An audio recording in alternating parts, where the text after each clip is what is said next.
Бүгін менің Медина қызымның 40-нан шығаруы, соған бәріміз бірге дайындалайық. Дайындықты менің образымнан бастайтын болсақ, осындай нәзік розовый түстегі образды таңдадым. Мына жерде менде ерекше баспасымен, орамалмен осындай әдемі киім.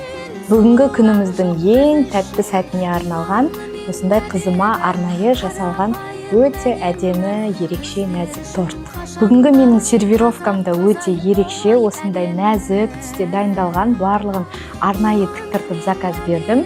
Және осындай әдемі гүлдердің иісімен біздің мерекеміз өтетін болады. Және әр қонағымыздың алдына осындай неше түрлі той бастарларымыз бар.